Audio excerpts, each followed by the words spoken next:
दुरानी साहब, जो तिनके की आपने बात की है, तिनका तो वो हल्के नज़र आ रहे हैं जो हल्के खुलने वाले हैं, क्योंकि ये कहा जा रहा है कि हल्के खुलने वाले हैं, और मियां साहब का भी हल्का है, सीएम साहबा का भी हल्का है, और इनके अलावा दीगर हल्के जो हैं वो खुलने वाले हैं। तो क्या यही तो तैयारी नहीं है कि हल्का खुला तो फिर नताइज उल्टे ना निकल आएँ और बाहर चले जाएँ उससे पहले, और वहाँ जाके इस्तीफ़ा वगैरह भेज दिया जाए? कोई ऐसा है?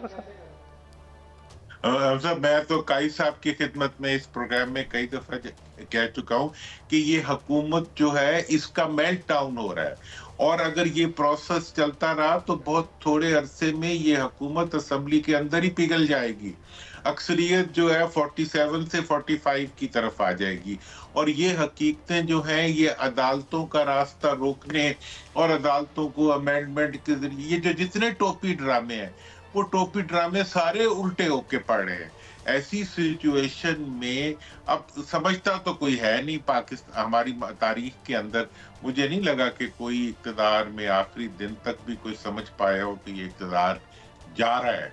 आखिरी दिन फिर हेलीकॉप्टर ही लेके जाता है, हमें तो नहीं समझ आती। हमने तो इक़्तिदार में रहते हुए भी देखा है और बाहर से भी देखा है। तो लिहाजा इस वक्त जो है कहानी तो हो गई है खत्म, और वो 8 को ही खत्म हो गई थी। मैं तो बल्कि 12 कह चुका हूं कि पाकिस्तान का बांग्लादेश जो है वो 8 फरवरी को हो गया था। अवाम ने वोट के जरिए अपने आप को बगैर निशान के, बगैर किसी चीज के इस तरह असर्ट किया कि हुक्मरानों को जो है वो मुकम्मल तौर पर पैगाम दे दिया कि आप हमारे लिए काबिल कबूल नहीं है। सर देखें, बांग्लादेश में जो कुछ हुआ, वहां तो हेलीकॉप्टर उड़ा और वहां से जो बरसरे इक़्तिदार थे वो कहीं चले गए, यहाँ तो मौजूद हैं। देखें जी, यहाँ तो मौजूद है ना, लेकिन वो बिल्कुल परों के बगैर मौजूद है। ठीक है ना जी। मतलब ये है कि 8 फरवरी के इलेक्शंस ने इनका सब कुछ इनसे छीन लिया। वहां तो अवाम ने आके छीना, यहाँ तो इलेक्शनों ने छीन लिया। वो तो इलेक्शनों को तो वो धांधी धुंधली करके उन्होंने कंट्रोल कर लिया था, ये तो इलेक्शन को भी कंट्रोल नहीं कर सके। फिर 47 के जरिए इन्होंने कंट्रोल की कोशिश की, 45 इनके ऊपर नंगी तलवार की तरह लटक रहा है। तो जिस घड़ी भी वो तलवार इनके ऊपर गिरेगी उस वक्त इनका हुकूमत की रस्सी कट जाएगी, और वो इन्हें पता है कि ये ऐसा ही होगा। अब इस सूरत हाल में जो लेकिन बड़ा नुकसान जो मियां साहब इस वक्त हो रहा है वो ये है कि मुल्क का नुकसान जो है वो इतना ज्यादा हो रहा है, आवाम का नुकसान इतना ज्यादा हो रहा है, और हम फिर भी जो है ये कोशिश कर रहे हैं कि शायद हमारा कोई अपना, जिसको हम अपना बना लेंगे किसी अमेंडमेंट के जरिए, या जिसको हम अपना बना लेंगे किसी और तरीके से, वो हमें आके बचा लेगा। वो इन्हें अब ये पता होना सर, आपकी कोशिशें कहां तक पहुंची हैं? वो इत्तेहाद कहां तक पहुंचा है? सर, कोई पेशरफ्त है? जो इत्तेहाद आप बनाने चले थे अपोजिशन का, उसमें कोई पेशरफ्त बताइए सर। मुलाकातें हो रही हैं मौलाना की सदर आसिफ अली जरदारी से, चांदी की बंदूक दी जा रही है तोहफे में, कोई आपकी तरफ कोई पेशरफ्त है सर? मेरा तो ख्याल था कि जरदारी साहब AK-47 लेके आएंगे, शायद उससे फार्म 47 को उड़ा दे, लेकिन वो तो मेरा ख्याल है कोई वो पुरानी सी बंदूक ले आए। तो अब जो सूरत हाल है जनाब ये है कि ये जो देखिए, हम तो साइबर वॉरफेयर कर रहे हैं, ठीक है ना जी, साइकोलॉजिकल वॉरफेयर कर रहे हैं। अवाम जो है वो इस वक्त हुकूमत के साथ नहीं है। तमाम अपोजिशन पार्टीज जो हैं उनके पास कोई रास्ता नहीं है कि वो अवाम के साथ अलायंस कर ले। मुझे अपोजिशन के लीडरों ने कहा कि हमारे लिए हुकूमत कोई ऑप्शन नहीं है। अगर हुकूमत की तरफ हम हाथ भी बढ़ाएंगे तो हमारा हाथ भी स्याह हो जाएगा और अवाम की नजरों में हमारा चेहरा भी स्याह हो जाएगा। लिहाजा इस वक्त हुकूमत किसी भी अपोजिशन में बैठे हुए फर्द को कुछ नहीं दे सकती। लिहाजा जो कट हुआ था उसमें जो लोग भी इकट्ठे हुए, तमाम क़यादत अपने अपने शौक से इकट्ठी हुई और उन्होंने इकट्ठे बैठ के अच्छी बातें की। उसके बाद हुकूमत को उस वक्त पता चला जब वो मीटिंग भी हो गई हुई थी।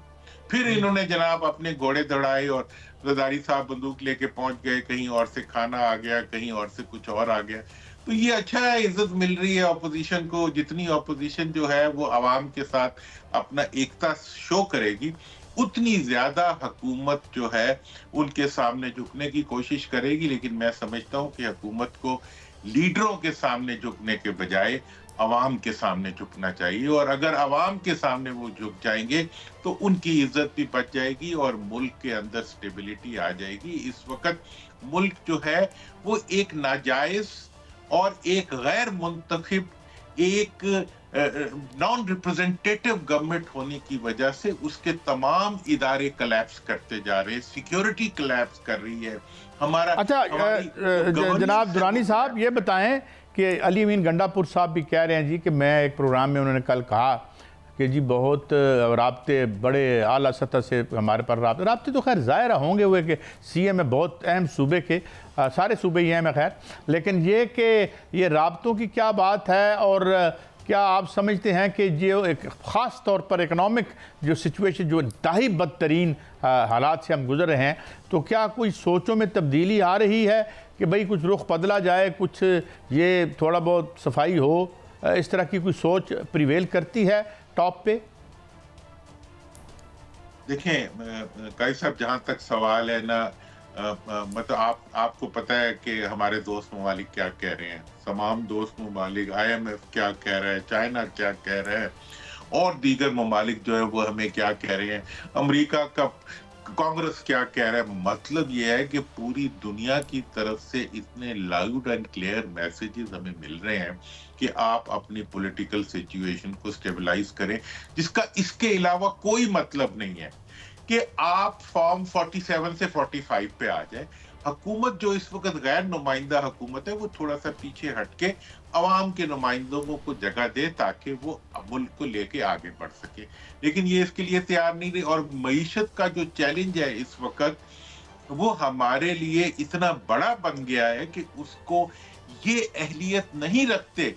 آپ کا فارن آفس پیرالائزڈ ہے، آپ کا پورا جو سیکیورٹی سسٹم ہے، جو کہ سیویلین سیکیورٹی سسٹم ہے، وہ سارے کا سارا جا کے جو ہے وہ فوج کے کندھوں پہ رکھ دیا گیا، اور وہ سارا اس برڈن کو اٹھا رہے ہیں۔ اور ایسی سچویشن میں حکومت از گڈ فار نتھنگ، وہ کچھ بھی نہیں کر پا رہے۔ اب یہ جو سچویشن بنی ہوئی ہے، اس میں سے نکلنے کا راستہ تو درانی صاحب آپ نے بڑی خبر دی ہے ماشاءاللہ۔ دیکھیں آپ کہہ رہے ہیں کہ دوست ممالک کی جانب سے بھی آواز آ رہی ہے۔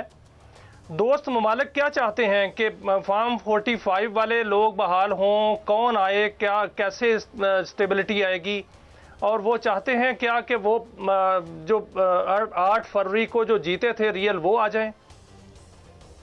دیکھیں جی، ان کی طرف سے تو ایک ہی بات آ رہی ہے کہ جی آپ پولیٹیکل سٹیبلائزیشن کریں، اس کے بغیر اکنامک سٹیبلٹی پاکستان میں نہیں آئے گی۔